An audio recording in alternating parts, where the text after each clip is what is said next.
You ready to start the show? I don't remember how to podcast, Kevin. I barely remember how to stream. I'm surprised we're live right now appropriately. All right, Kevin. Punch it! God, we really need sound effects or something. After GCX, we're going to invest in production. How can we release a GCX trailer like that and then we have a show where Kevin goes boo? Hey, but listen, we're going to do a Star Wars and Scotch episode I guess live from GCX. Can we say that? Doesn't that mean we're just going to be here? Oh, yeah. We'll look exactly like we do now, just with some other people. And it'll have GCX branding with the Star Wars and Scotch logo. Cool. Love it. Yes. No. All right, let's start the show. This is episode... Excellent. Okay, cool. Welcome to episode 38 of Star Wars and Scotch. Tonight, Tim and I will be talking about the Duel of the Fates. How episode 9 should have ended. Kind of. It should have. I like this one way more. I definitely like it more now that I've read the story, and some of the concept art did not line up with what is in this. So no, but this is so good. There's a few things I'm not a fan of, but we'll talk about it. I like it. It's actually not done. They're still working on it, so Tim and I will probably revisit the end in a few weeks again. And we're probably going to do something similar with the High Republic comic, which is on issue 3. I believe issue 4 comes out in the next week or two. So don't quote me on that. If you'd like to follow along, here is the website for the Duel of the Fates. I just dropped it in that chat under the wrong name, but who cares? And then here you go, Facebook. There you go. There you go. Enjoy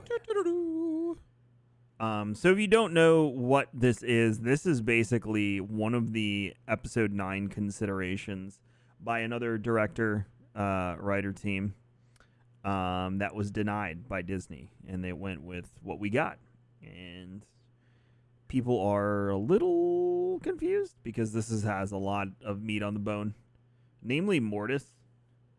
The whole Mortis part is so good, Kevin. Incorporating Mortis into the cinematic, I don't want to say cinematic universe, it's all the same universe, but the cinematic world, if you will, is big brain plays. Yes, very much so. But we can kind of scroll through this as we're not going to read every line, but I love that it starts off in the Quat shipyards. Don't we go there during Squadrons? Yes. And that's where they're building is it called the Devastator, the weapon in Squadrons? No. I'll get back to you on that one. Okay. Someone in chat will correct me. That's what they're here for. And then the other thing is right off the bat, we see BB-8 in disguise, which does that have some correlation to Battlefront's like evil BB-8? No, there was a Imperial or a the First Order like BB-8, like that model, like it was in episode 9. Was it? Yeah, it was there. All right, if like you say so. That's why they put it in Battlefront, because that was the First Order's version of BB-8. All right, fine. If you say so, Tim. What? I believe you. What? I believe you. Perfect. Rey's reveal is cool here. Also, she has a double-sided blue lightsaber. Yeah, I like that a lot. I like that they gave her the lightsaber staff versus her like traditional Luke Skywalker lightsaber. And she's dressed as a Tusken Raider on another planet. Yeah, the Tusken Raider outfit looked really good too. But it makes no sense. Comic. What do you mean? They don't really leave Tatooine. But I mean, like they could have. Like, what if a Tusken Raider in was Legends, more like a traitor? Few. And I mean, like Tatooine has spaceports, so they just get on a ship and go.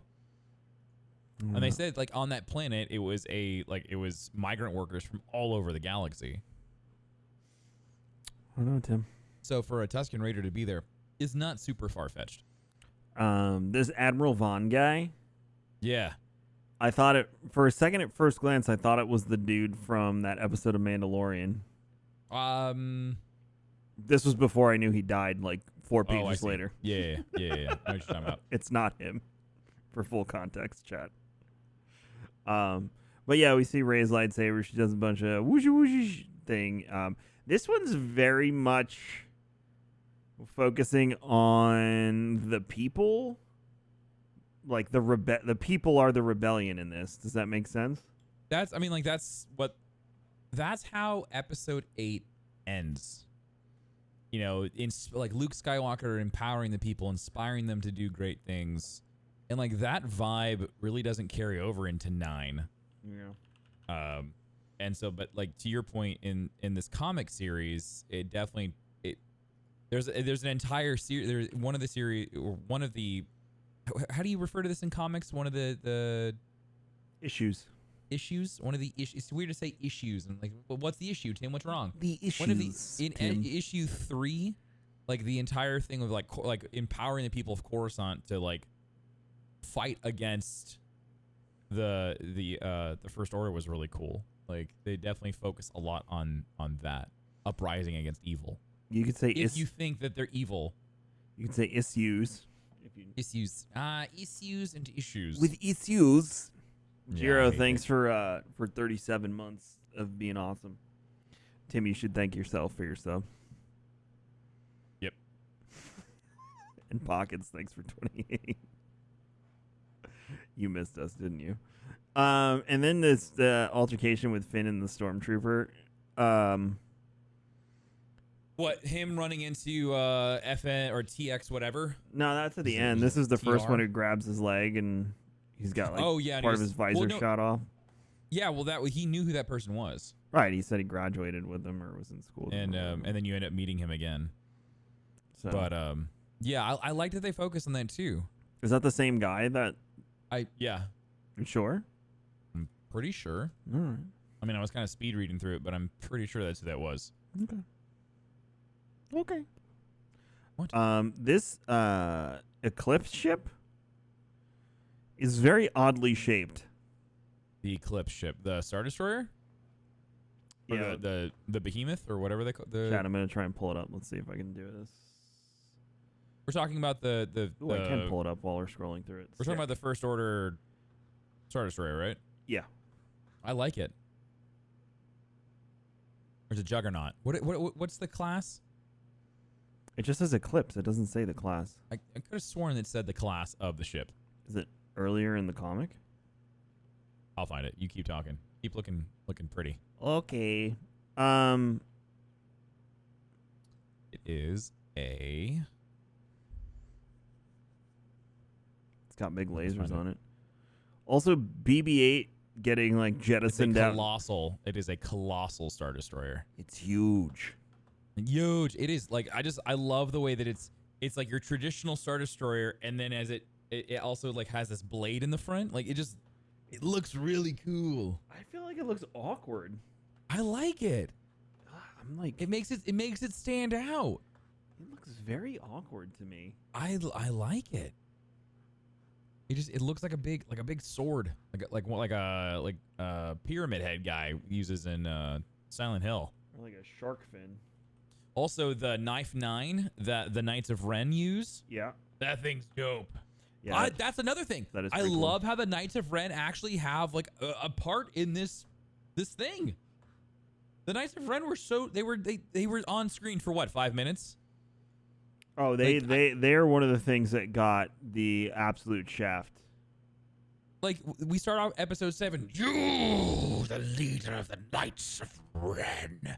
They're like, okay, Knights of Ren are probably really cool. And we see them in flashbacks and all this stuff. And then when we finally get them in episode 9, they get their asses kicked. They're a joke. One of them has the Darksaber. That makes no sense. How did he get it? What happened? I gotta know. That threw me for a loop. I mean, I know that was your original interest in it, if I remember correctly, was you wanted to know why. I saw the fight of Rey against the Knight of Ren, and he's got the Darksaber. I'm just like, is it the Darksaber or is it a Darksaber? Because we've seen in High Republic there are other Jedi who have lightsabers that are black with a black blade. So this Kyber crystal, this energy source, however this thing works, because we don't actually know what makes this thing tick. I think having other people use the same power source, very cool. There's the hilt of the Darksaber. Hataska Ren is holding it. What's weird is in the Knights of Ren seem to serve Hux more than they serve Kylo. Well, they're more like bounty hunters. There it is. There's your Darksaber chat. As they kill him. Just cut him right open. Just to be continued. Sizzle. Laurel Ren, Hataska Ren, Jadic Ren, and Ott Ren. Did we have their names in episode? Like, I don't even feel like we learned who they were. Not in the movies. I'm sure in like appendices and whatnot. They're in, and the encyclopedias. Yeah, their names are probably in there. But yeah, they're one of the more wasted cool things. And in my opinion, JJ had every intention to use them, and probably, Rian Johnson's version just kind of screwed up his vision for them. So I don't know. Yeah. I don't know, Kevin. The more that I look at this stuff, the more I talk about it. Like in this next one, in issue 2, when you go back to Coruscant, like I and I hate saying this, and we've said it multiple times. They wouldn't do it, but I really want them to Zack Snyder this thing so badly. Just I want to see this come to life because this version's so much better. I think this is just a wonderful way to like showcase things that we should have seen. They mentioned like actually getting to go to Coruscant and seeing what a First Order Coruscant looks like. Like to me, like that, it would have come full circle. Like we get to see in episode 1, get to come back to in episode 9. There's so many things where I wish, like, why didn't they go with any of this? It was beautifully done. I wouldn't go that far. Okay, hit me with one. The Poe Rey thing is horrendous. The Poe Rey thing. Like, what do you mean? She's like 16 and Poe's like 30. She's not 16. But she is. I like that there's a love interest. It's like a Han and Leia kind of thing. I hate it.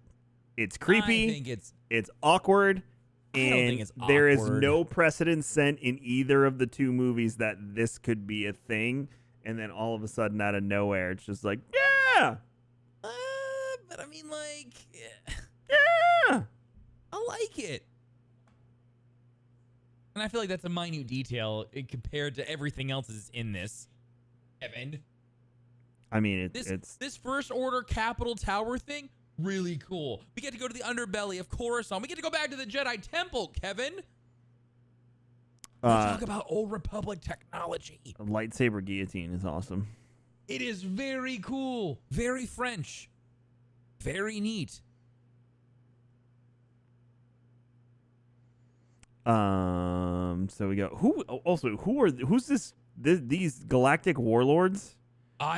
This makes no sense. Whoa. Okay, hold on there, dude. Hold on. What do you mean it doesn't make sense? It looks like Trade Federation version 2.0. That's exactly what it is. Where is the context? All of a sudden, Hux is answering to these other beings that we've never seen, met, or heard from before. He needed people to back him up when he needed the money. He needed all this stuff to fund his wars. So, of course, these guys showed up. Their granddaddies helped out in the first time. Why not they? And lost. Well, history repeats itself. Yeah, hate this too. I liked Mustafar as we were scrolling down. Okay, so Mustafar still confused. Yep. Because this Mustafar is like the Mustafar we saw in Rogue Squad or Rogue One. But we all know if you play through Vader Immortal, it's better. Yes, I still haven't done that. They fixed it. This was an alternate movie to Episode 9. This was another movie that was written alongside that one, and Disney went with the other one.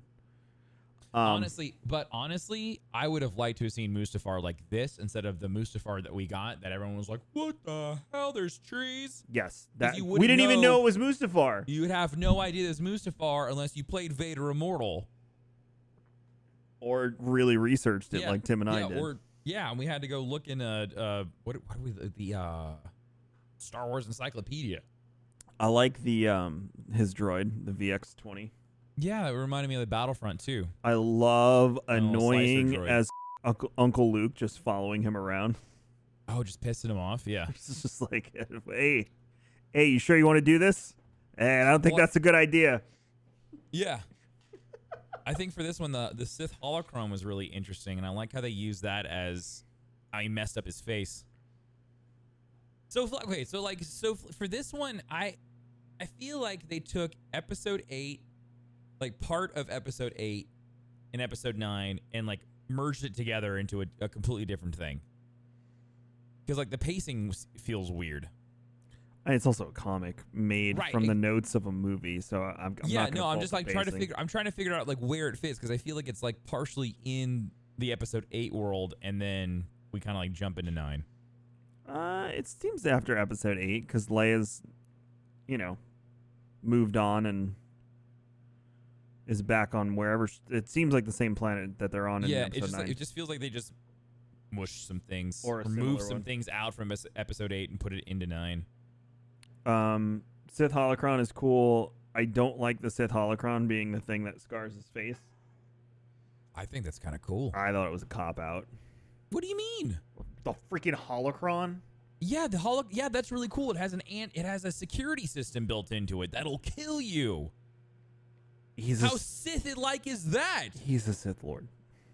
Yeah, and he got the shit kicked out of him by a security system, which makes me lose the shreds of respect that I had for Kylo Ren. No, that makes you understand how secretive and intense this thing must be that the Emperor was hiding. Boring. I think that's cool. Nah, it sucked. Whatever. Scrolling you know me. through. I like my Sith stuff, dude. This is cool. You do. So yeah, this is where the Poe. Is this where it is? No, this isn't where Poe. No, but farther down. So the ship is filled with walkers and all this stuff to take over Coruscant.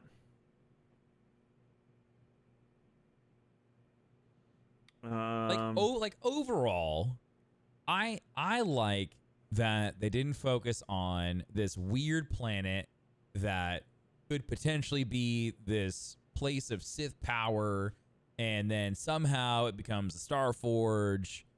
Like, I like this version so much more. There's just so much. It feels like you're actually in a Star Wars movie in this one. I thought the beacon was dumb as all hell. What do you mean? How else were they supposed to talk to the entire galaxy? They used the technology from the Old Republic. You're telling me the Sith or the First Order wouldn't immediately dismantle something like that and just leave it a little bit unplugged so somebody could come along and just plug it all in and have it work again? They didn't know it was there. I don't buy that. It was being kept secret in the belly of the Jedi Temple. And they never went in there to explore and see what the Jedi were hiding in there? What if the Force was keeping it a secret? That's not how the Force works, Tim. You don't know if that's how the Force works, Kevin. The Force works in mysterious ways. Moving along.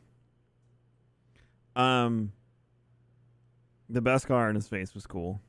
I thought that was awesome. That was very cool.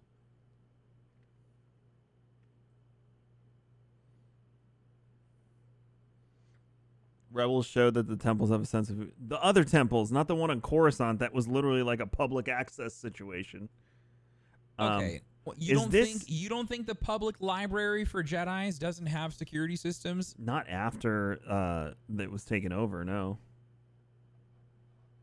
The Force works in mysterious ways. The 501st literally just stomped through there like it was nothing. And do you think the people, the soldiers of the 501st were Force sensitive? It could feel a secret old Republic Beacon? No, but the very angry teenager who was in charge of them could. He was too busy crying about his dead wife. And killing kids.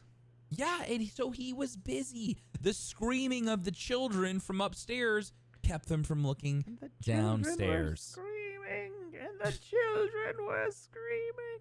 Is this the same mosaic that's in the temple where Luke is on planet that escapes my name at the moment?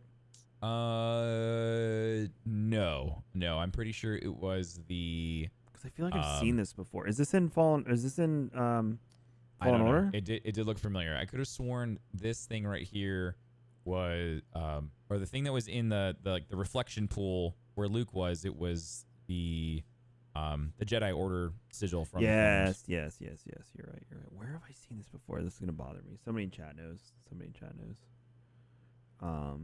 Blindfold on Rey, foreshadowing. I'm really intrigued by this ancient chamber with two thrones. The balance of light and dark, like this yin and yang, like living together in harmony, balancing out the force is very cool. Luke just talks to everybody now that he's dead. He's in this more than he's in all the other movies. I wish they would have given him this type of role. This is where it got interesting because they started talking about Mortis. My second question would be, and maybe this has something to do with Luke becoming one with the Force, how would Luke know what Mortis is? But maybe that's why, now that he's one with the Force, he does know what Mortis is. Because there was no reason for him to know what Mortis is that we know of. Yeah. I'm going to say that we know of. Now, with the rumors that this Luke Skywalker show is happening with Winter Soldier, I forget his name too. Maybe he does go to Mortis in the show. Maybe that's what makes him a cranky man. I don't know. I mean, like, Mortis is definitely, like, it would be weird for Mortis to show up. I understand why Mortis didn't show up in the movies. But like, it's like this is like the mysticism to Star Wars. Like, this is where all the magic and the stuff that they don't really ever talk about in the cinematic universe, really.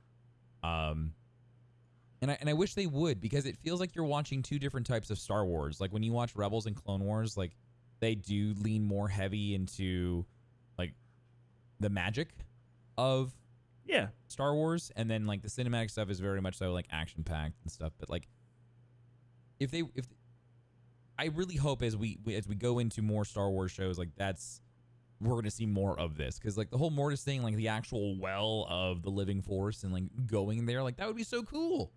I'd love to see more of that. I want them to explore more of that either. I think we've said in the past the movies might not be the best place for them to do that, but at the same time, with like, it's confusing, right? But with the popularity of things like Game of Thrones and Lord of the Rings, maybe they should be exploring more of that, you know? Well, and hopefully they will with like Acolyte. Maybe that's where they really start to. But that's still TV as opposed to movie, right? Just like Mandalorian. Mandalorian's wildly popular because it has nothing to do with Jedi and Sith. Well, right. Now it does, but ish. Not really. Played into the story. He showed up, and they ruined. Anyway. Also, someone in Facebook said something about like Kevin's the negative Nancy. I'm really not trying to be a negative Nancy, but I'm not going to say this is good just because it's new and not the other movie. I'm going to hold it to the same standard that everyone holds the other I'm episode reading this, 9. I kept getting closer and closer to my monitor. That's how much I enjoyed it, because I was just, and I don't really like reading comics, and I was fully into it. So, Sebastian Stan, that's his name.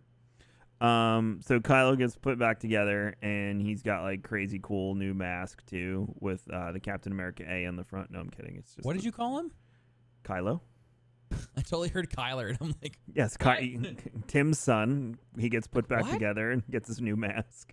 Did you see the A on the front though? I could not unsee that once I saw that. Oh, now I can. Oh, that's all I see now is an A. Damn it. Yep, and then the droid looks like he has a shamrock on his. Oh no, I didn't see that until now. Sorry, you won't not be able to see it now. He's just. Damn it. He's Captain America and Ren. This is so weird, and I guess this is supposed to be the comic relief that Hux is just bound for no matter what.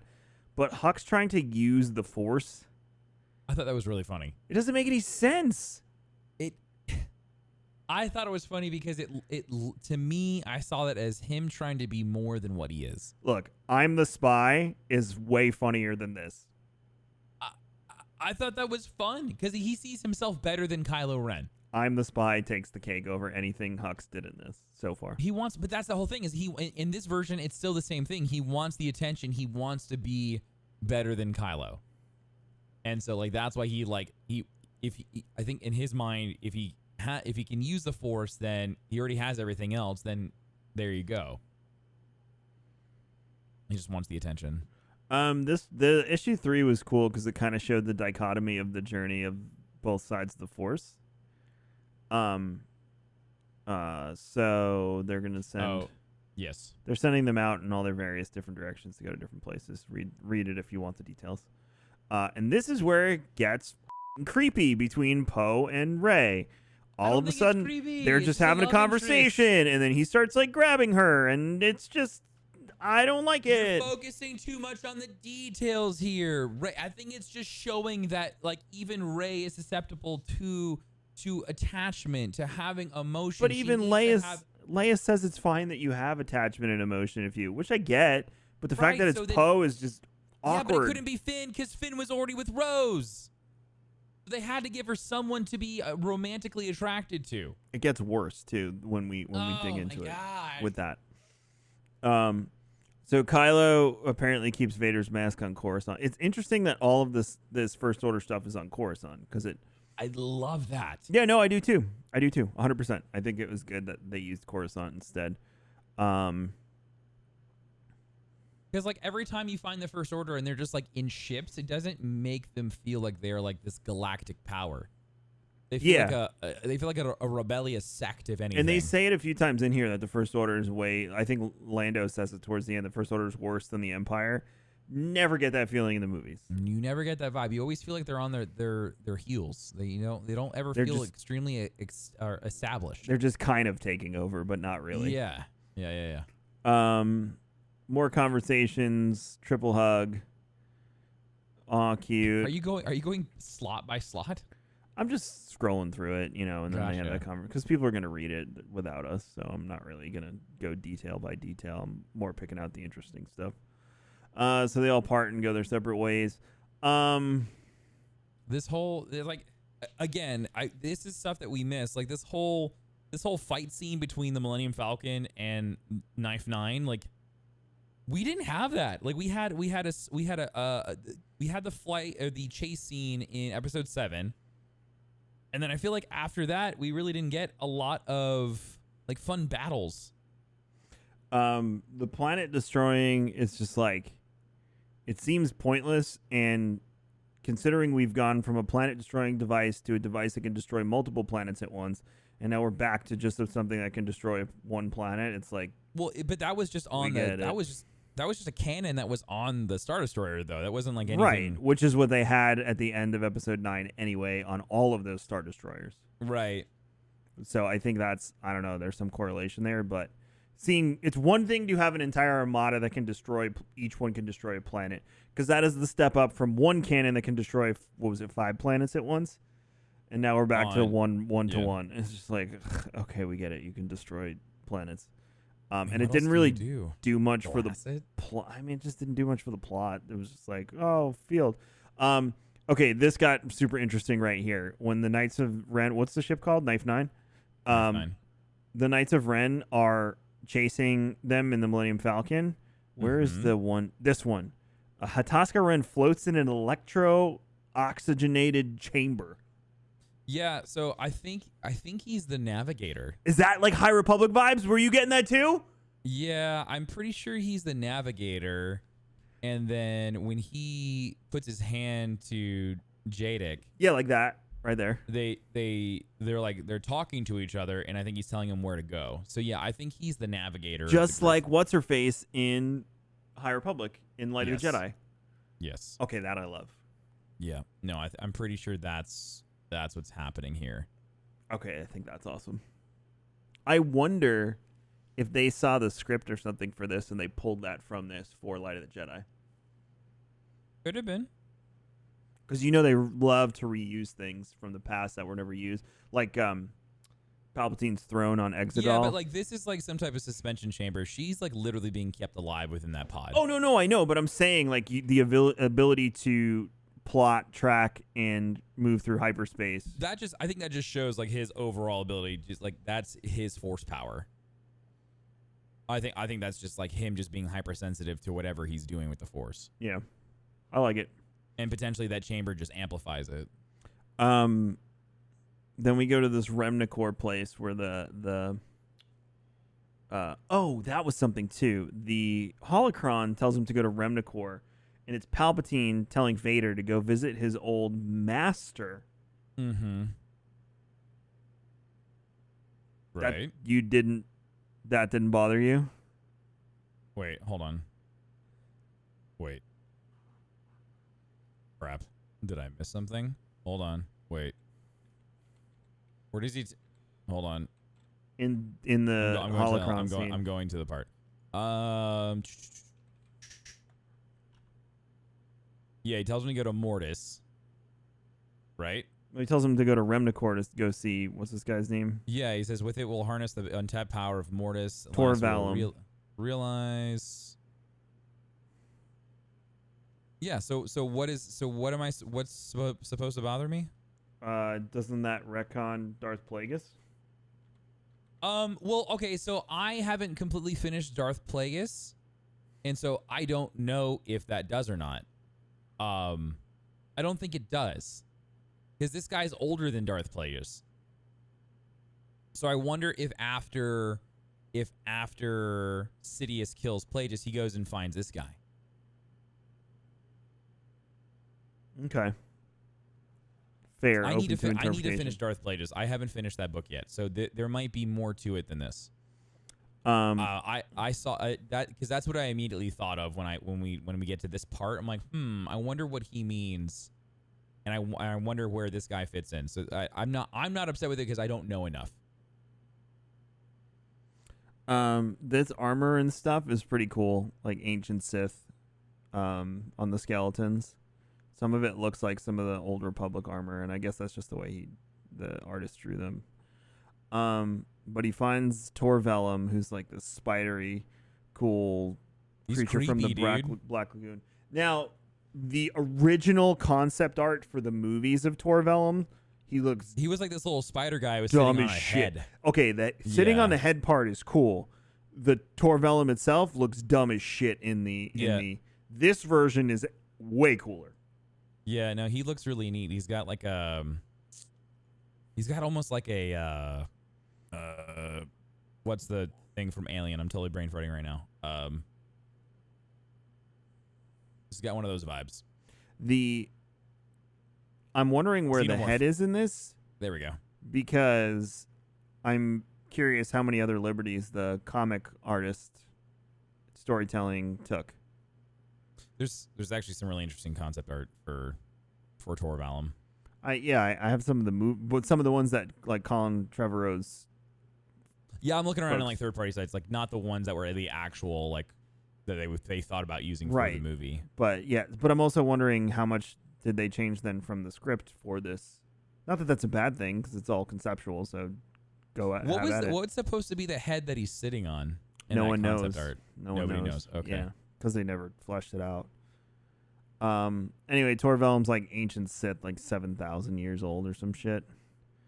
Yes. And the interesting. So he's so old, and he says to take life is to cheat death. It's that constant balance. Well, yeah, I mean that's why he's lasted so long at this point. And then Bondin looks like it looks like a party planet. Doesn't it look like the Falcon's landing? And they say that it's always in a perpetual state of sunset. Yes. And so like I would assume that's why it's got that like party vibe, because it's always dusk. But it looks like a cool place. It's got like this like Arabian Night kind of vibe. Yeah, Especially when it's she puts very that Shaw on. It's got an Aladdin vibe to it. Eat, Pray, Love, spiritual Far Yeah. East journey. And then the creepy ass kiss when she's just trying to distract him. She was just trying to distract the stormtroopers, Kevin. You're looking into this too much. Yeah. And then this cute little dude, Nomi, who is like the spirit. I like this part. It really feels like she went on this like spiritual journey with this guy. Well, yeah, they're playing the dichotomy of each of them going on their spiritual journey with some sort of mentor or guide. Yeah. Guiding them one way or the other, which is super interesting. I would like to explore more of this with the Torvellum and this little Nomi guy. That's the stuff I want, and I think it's what Tim was saying earlier too. These are the things we want to explore, and how the Force works, and who it uses, and how it works through them, and why has Torvellum been around for 7,000 years, which is older than pretty much everything we know in the Star Wars galaxy. We've never heard of him, but Palpatine knew who he was. Yeah. So I hope they reuse these two characters down the road, and they actually incorporate them into something. Because they're very good characters to bring it to that. Even just the way he's talking to her, Nomi, is cool, and this whole the visions of Mortis and whatnot. It's good stuff. All right, issue 4. Very, very good stuff. Is there 5 or 6? 5, right? So currently there's 6. 6. Okay. He is currently working on episodes or on series number 7. But we go into what is this? We're on 4. So this is the siege of Coruscant essentially. Yeah, Rose, Finn, 3PO, R2D2, and Chewie. Yes. No, isn't Chewie with Poe and Chewie shows up later. Yes. Okay. So it's Rose, Finn. But so the whole point is like they needed a small group of people to get in there and turn the beacon on. And so this is where they bring in R2D2 and C3PO, and they kind of like get into their little mischief thing that they always find themselves in. But Rose and Finn have to get in there. And I liked the banter back and forth between them. I liked how they used kyber crystals to open up doors, which I thought was really cool. Mm-hmm. But I want to know, where did Finn get the kyber crystals from? Maybe Leia. She's probably, yeah, like probably got a few laying around. So your issue with this is that the super secret beacon that's hidden behind a super secret door. And you have to use super old kyber, 5,000-year-old kyber crystals to open said door. You don't like? Yeah, I think it's stupid. All right. Like, if people have an issue with Lando being able to get the word out across the galaxy that they're going to go fight Exegol, and then they're okay with this.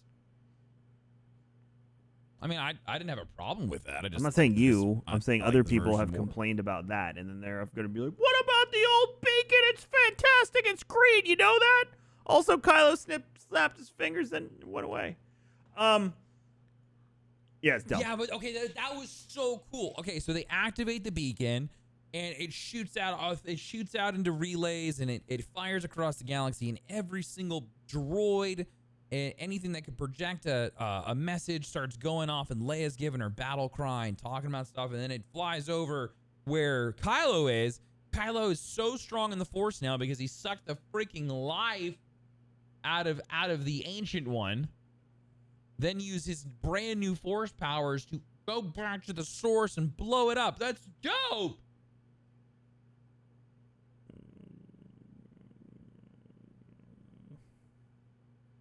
Okay.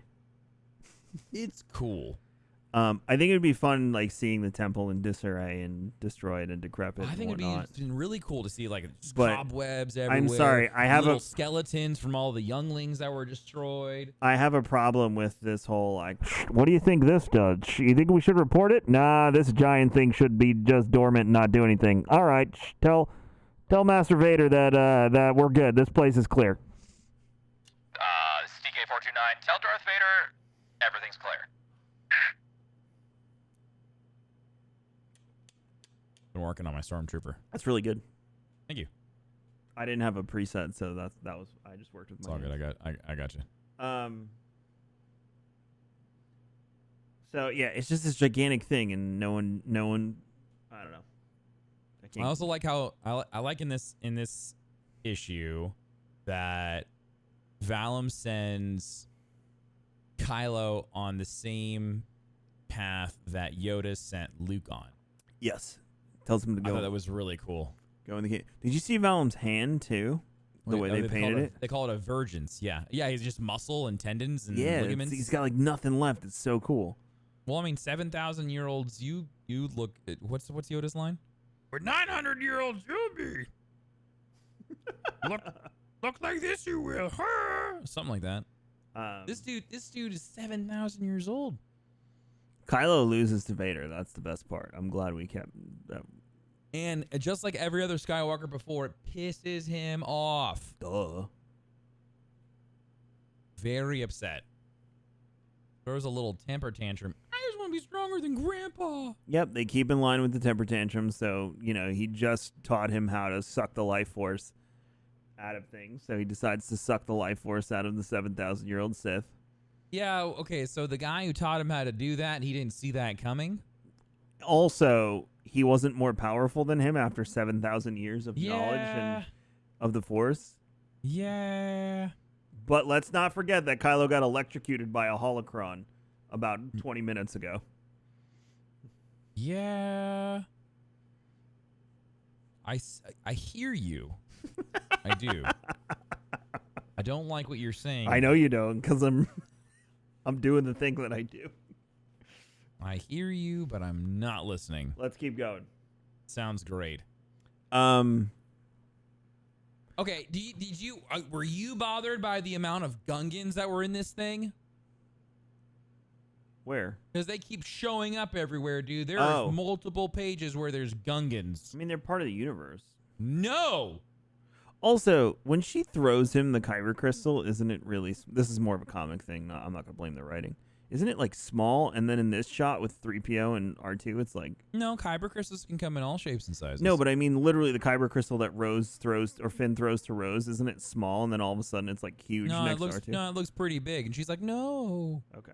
Then I just misread that. I mean, it looks pretty big. I don't know, Kevin. Maybe things just look... I'm looking. So when the... No, that's... When the thing goes out, it says the Bendu monk rises to his feet. Didn't we just hear about Bendu monks recently in something? I know Bendu, the Bendu Order or whatever is canon and legends, but didn't we just hear about something? Okay, the Bendu monks were a sect of Force users on the planet Ando Prime. Descended from the Order of Dai Bendu that helped to form the Jedi Order. The Bendu monks lived in the Temple of Endobi Mountains until they were slaughtered by the Dark Jedi of Bogan. Maybe I'm thinking something else. That's all I got. Sorry. I just wanted to ask on that. All right, so thing goes across the galaxy. It's Leia, and she's all like, yo. Oops, sorry. I was going to go, yo, these up. Now, this part of it is cool. This part I like. That it shows, like, the Bathuai and the Transdotion. Yeah, it's a galactic message. All the cool races. Yeah, I just wish it was done in a way different way. That's all. Okay, Kevin. Instead of you being all Eeyore, how would you do it? I don't know. I'm not writing episode 9. Would you like me to write a whole new episode 9? No. I'm just curious. How would you tell the galaxy that? I don't know. There's already uprising? some missteps that I wouldn't do, so I couldn't tell my complete story up to here. I'd have to go back and change a bunch before we got to this part. I like the Transdotion with all the swords behind him.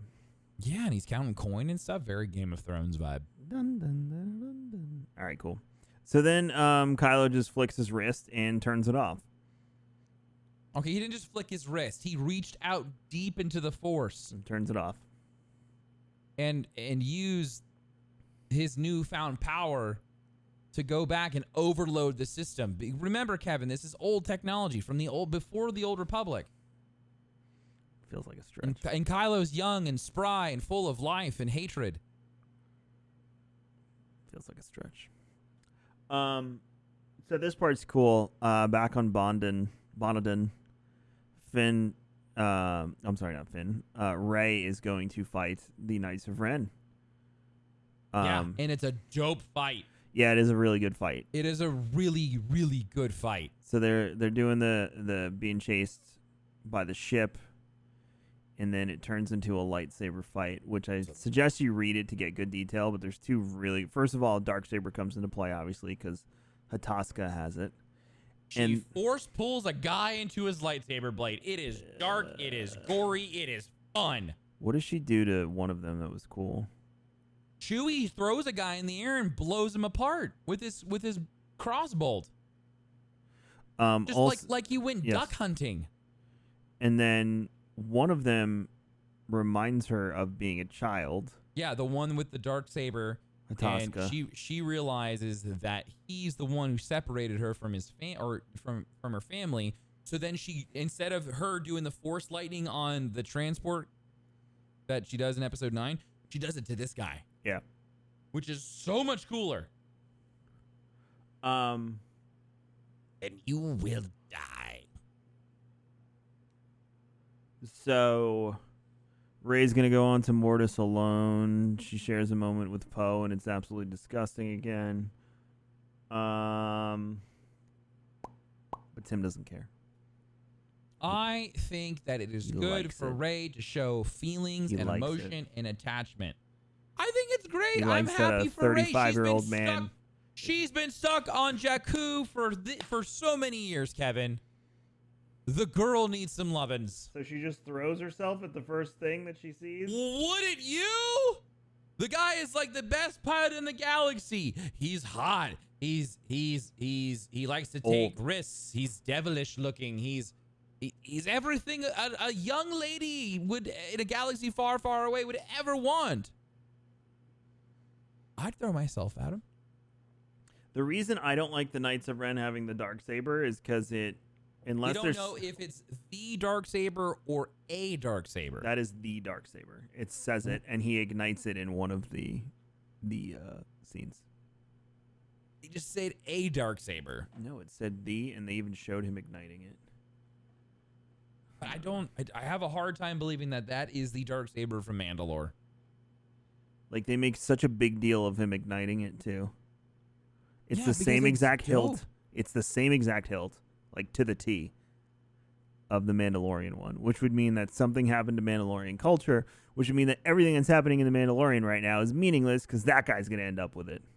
Kevin, relax. It's a comic. No, I'm mad. Wait.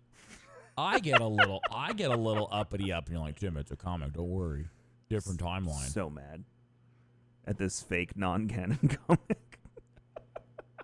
Molding right now. Which, by the way, all intents and purposes, the person that did this did a phenomenal job with what they were given. He's still working on it. He's still coloring in pages and stuff. Like, it's great. It's fantastic for just free Star Wars. It's great. It's awesome. I highly suggest you don't skim it like we are right now. You read it. And it's a short read. It So only takes like an hour and a half. Finn is like getting ready to have this whole rebellion on Coruscant, which I love. I think it's great, Which is actually. dope. Runs into the stormtrooper guy again. He's like, "You need a name, blah, blah, blah, give me the communicator." They have a whole thing, and it's awesome. Rose is getting tortured by Hux, who tries to use the Force again. Well, okay, so we have to say that I really thought she was dead. I thought in this she died. And I was like, that's interesting for her and her character and all this development. Then she falls to her death. Mm-hmm. But she didn't. She did not. So she's getting tortured by Hux. I like Rose in this one. Like, I really don't like Rose all that much. I don't dislike Rose in anything. I feel really bad. I feel really bad that the actress got so much shit to the point where she had to delete her Instagram. But like, I never really truly enjoyed Rose's character. It never felt fleshed out. I never really feel like I got to grow any type of attachment to her. So it always just felt forced. But in this, I thought she was super fun. We meet Lando on, what planet is this? Alaforn. He's, being Lando and Leia. And he said this is where he says the thing about the First Order being worse than the Empire for him. They just never showcased that. The First Order never felt as Agreed. established and is just as intense as the Empire. It always felt like they were the shell, like they were trying to fill Daddy's shoes and they just couldn't. So this is awesome because this is Clone Wars, literally. Rey is in the Knights of Ren ship. What's it called again, Tim? Knife 9? Knife 9. So she's in Knife 9, and exactly what happens in Clone Wars when Anakin, Ahsoka, and Obi-Wan go to Mortis. This happens to her. When they go through the black hole, it's so Yep, and the cool. navigational equipment just shuts off, and they just pop through. She starts seeing like visions and stuff. Yeah, it's great. It's great. Yeah. And then it goes to the planet, no stars in the deep black, which is exactly what happens in Clone Wars. The planet and the stuff they show there is a bit different from what we see in Clone Wars. Doesn't bother me at all because it still looks amazing. With those are the same like ancient Jedi statues we've seen in some of the Legends stuff. So it's just, and even on what's the moon that gets destroyed in Rogue One that has the Jedi temple on it? Oh crap! Yes, I know with what the you're huge talking statues. It looks like those. So it's on point. And again, that's probably more artistic representation, but I love it. This is the kind of stuff I love. So taking us to Mortis is definitely a plus. I feel like Mortis is going to become more of like the epicenter of like the like Force stuff. Like if we start to like really like lean into this, like the whole idea, like we didn't get to learn a lot about the father, the son, and the daughter in Clone Wars. Like it was like 3 episodes long, that entire story arc. And wait till they canonize the mother. Well, and that's the whole thing is like, so like Anakin was supposed to take the father's place, and he's supposed to be like the middle ground. He's supposed to be like the thing that keeps the light and the dark like anchored. And he says no, and like that's what we assumed like to be the chosen one meant. And then they bring it up again in Rebels, but they do it in such like an obscured way in Rebels to bring in this essentially the multiverse into Star Wars. And the Veil of the Force. The Veil of the Force, and like being able to like alter time and things like that. It's just like it's never really been truly flushed out in canon. And so like I really hope we really start to lean into that more and talk about it and really figure out like why is Mortis so important? Why is this harmony between these 3 like super strong Force users, and why having them in place is so important? I think they could explore that in High Republic too. There's got to be more opportunities throughout these new mediums to talk about it, because it's such like it feels like such a critical point for Star Wars, and like I feel like it's always going to come back to that. They introduced apparently that's where the well of the that's where the well of the Force is. A well, not the well. Didn't it say it was like the well of the Force, or like the big one? Maybe. When he moves the big tomb? Yeah, I don't know if it was the or A. Oh, okay. They introduced Brute Troopers in this, which have chrome armor like Phasma, which sounds awesome. Yeah, they look a little bit like sand troopers almost. Yeah, that's pretty cool. We also get to see what AT-MTs. Yeah, it's like a big tank walker. It's massive. Yeah, it's really cool looking. It's like really wide, and like it's got a lot of armor on top. Almost looks like a turtle. I like the thing that attacks Finn in the sewer, the Grynoc. It was a Grynoc larva. Yeah, it's a baby. Think what the big one The little looks baby guy. It's terrifying. And that person that we met earlier during the decapitation helps us. I like that he comes back and he's got people that turn with him, that defect. I think that's really, really cool. And then Finn gets on the comm, rallies all the people. Back to Mortis. There's like all these statues. They say something interesting. They say Rey reaches a plateau to find statues of robed ancients, not Jedi. Interesting.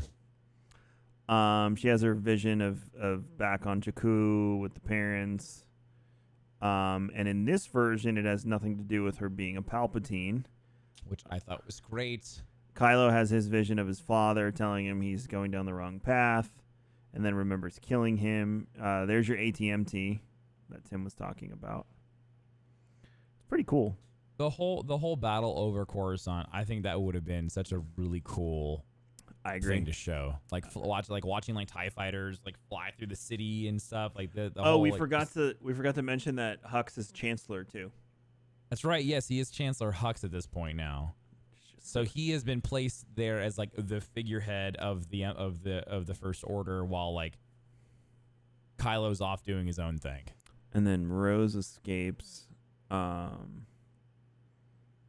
the stormtrooper comes back with a bunch of other stormtroopers, and they're ready to rebel, and they save Finn. Okay, can we talk about how they kill off R2? Yeah, it's coming up momentarily. Well, you don't know if they kill him off because Okay, they shoot. Okay, I went when I read this part. He gets shot in the dome, dude. and they take his memory R2's core out, but circuits are dead. they could put him back together.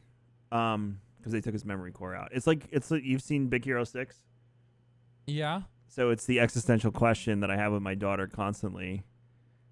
Since Baymax gives them the chip, Yes. the Baymax at the end, is that Baymax or is it not Baymax?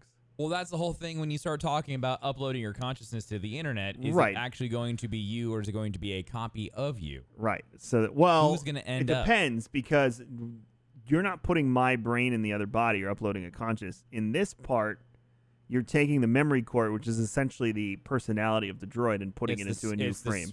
Right. It's the spirit. It's essentially Same with Ghost in the Shell. Baymax. Right. It's Ghost in the Shell. Right. That's a better example. So yeah, they're doing all sorts of stuff and fighting the Empire or the First Order. Temple of Mortis is interesting. I believe this is the same Temple of Mortis we see in Clone Wars. Yes. I believe so. This is where the daughter was buried. Right. Isn't this also where the when they first get there and they meet the father, where he is? He's sitting on he's sitting on his throne. Right. Isn't that where this is? I would assume so. So they're arguing back and forth, and then we come to find out that Kylo is the one that killed Rey's parents on Jakku. I like that. That But at makes the same time, no that means Kylo. But that means Kylo's a lot older than Rey. Which is not the case. Like, the No, timing they're supposed doesn't to be add around up the at same all age. here. No. I think they're a few years apart. I think Kylo's a little bit older than Rey. But, like, he's like a full-blown, I'm the bad guy and you're a tiny child situation. It makes zero sense. Yeah, the timing's weird. I think I would have still liked it if it was, like, either Snoke gave the order to kill them, or it was one of those things that the Emperor did during Operation Cinder, was to kill his son and his family. Yeah. But to have Kylo do it was definitely strange, because he would have been training with Luke in the temple. But what around does that Rey's time. parents have to do in this? Aside from Kylo killing them? Absolutely nothing. Nothing. It goes back to the setting that Kylo sets in Episode 8 when he was like, "Do you want to know who your parents were?" They were nothing. They were just they were Yeah, just Rey's not related to anyone. It's just regular people. She's just Rey. That's why it's so jarring to go from Episode 8 when you learn you learn that Rey is no one. And then you go into Episode 9, you learn that she is a Palpatine, which is just really strange. It's like they set the tone really, really oddly in 8 to then try to fix it in 9. Yeah, I mean, she could still be a Palpatine for all we know, but there's definitely no information on that. So space battle above Coruscant, which would have been awesome. Chewie has an X-wing, which is awesome. Yeah, which I thought was so cool. He's shooting things down. And then this huge crowd of people with the MT Walker, with blasters and clubs. This whole siege of Coruscant would have been so cool because it the whole having the Civil War breakout in the middle of Coruscant and watching where people throw Molotovs and stuff. And capturing ATMTs and ATSTs and just chasing after First Order people would have been so good. So good. So we got all that. We didn't get any of that. We got this weird thing we got all that. Well, yeah, I mean, we got it here, but the fight on Exegol was it wasn't great. It makes more sense. It makes sense if they were fighting on Coruscant with why all of the big why all these weapons of war would be there, because it's the main capital. But on Exegol, it didn't make any sense, how all those people got there and how all those ships were made and all this stuff. I like the concept of Exegol. I do not like the execution of Exegol. Right, exactly. You don't know enough about the place to understand why all those things were made. Right. And how they were made. And the only speculation that makes sense all these super Star Destroyers just chilling under the ice because the Emperor wished it so. Is he a genie? The only thing that makes sense is linking it back to Legends, where we get to speculate, and who knows if you'll ever get resolution on that. But still, it's so jarring from a viewer's perspective that doesn't have enough knowledge. Here's the fight on there. The Resistance transports are dropping all these weapons, and it's turning into a full-blown battle, which is awesome.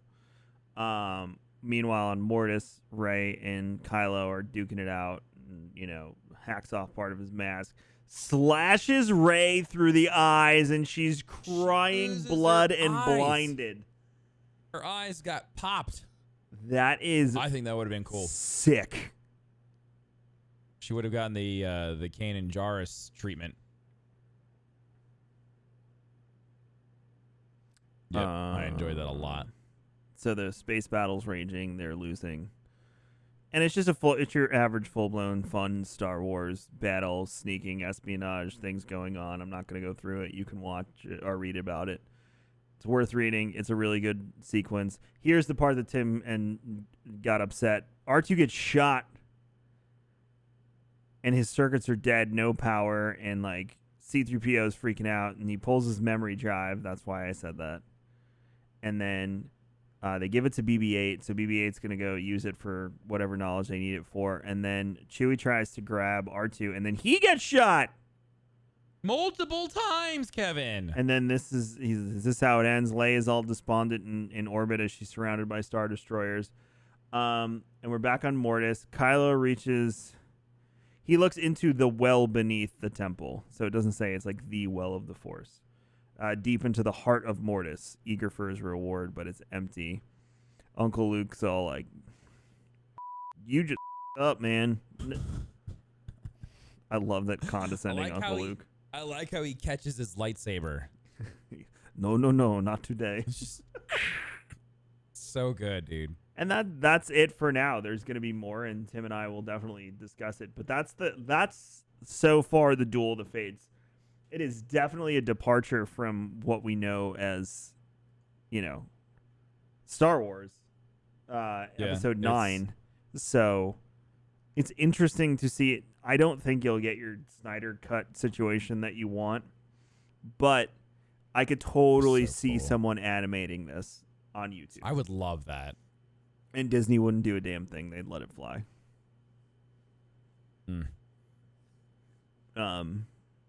But I could totally see that. Maybe we'll animate it, Tim. Sure, Kevin, with all of our spare time. I mean, we could just hire a bunch of people and not get any money for this. We'll kickstart it. You want to kickstart it? Hell yeah, chat. You guys ready to kickstart an animated series? Hey, what's up? We're going to do an animated series for the Duel of the Fates. Kickstarting it to get sued by Disney and cease and desist. It'll be great. What if it just wasn't Star Wars Episode 9 Duel of the Fates? It was War Wars. It was Star Wars Episode 9. Star Wars. Star Wars. It was, and the disturbance between two people. As you can see, Chad, I'm not the creative person in the company. CTO. Yes. Technical. Worcesters. I like that. Worcestershire. Worcestershire. Worcestershire Wars. You just have to get the Swedish chef to do the narration. Rook Skywalker. Well, that's the Duel of the Fates. No one asked any questions really tonight, so they're mad at us, Kevin, for skipping out on 2 weeks. Look, last week we had to film the April Fool's skit. Oh, you're telling them. I'm just telling them that we filmed the April Fool's skit, which they'll be very happy with. Oh my God, yeah, Chef you'll love it. Steve, is that your emote? The Swedish chef? Please say it is. I hope that's his emote. So we had to do that. The week before that, what happened? We had something come up, and we were like, we can't do the show. I don't remember. We've been so busy. Yeah, so, but we're back, and next week I think we're going to dive into the 3 High Republic issues that are out. Beautiful. So we can look at Marchion Swole on the cover of issue 3. Issue 3. Does that sound good? Well, I think that sounds like a plan, Kevin. Did you ever download the Marvel app that I gave you the information for? Remind me tomorrow. I only did half of what you had to remind me about this morning, so remind me tomorrow. Gotcha, bud. Oh man, chat, you're great. You're wonderful. Cool. Well, Tim and I are gonna get out of here, and we're gonna go spend some time with our families. But thank you for checking out Star Wars and Scotch episode 38. You can check out timmy'sfp.gg/darkness429. Go watch him Monday through Friday, roughly around 9 a.m. and say hello. I'm Kevin. I'm the guy from Rare Drop. You can go to raredrop.co and see all that stuff. If you want to check out little episodes of Star Wars and Scotch, you should go do that at raredrop.co. And tickets for GCX go on sale in soon. April 1st. It's not an April Fool. Not an April Fool's. It is real. Literally the best day we could get it out. So just unfortunate. So anyway, thank you so much, Tim. I'm gonna send this to hyperspace. You ready? Punch it, Kevin. Punched. You all have a fantastic evening. We will talk to you next Monday. We're gonna go through again the first 3 issues of the High Republic comic. Sick. And maybe the 4th if it's out. I think it might be out. So we'll cross that bridge when we come to it. But we'll see you next week. High Republic comic. Have a good week. Bye.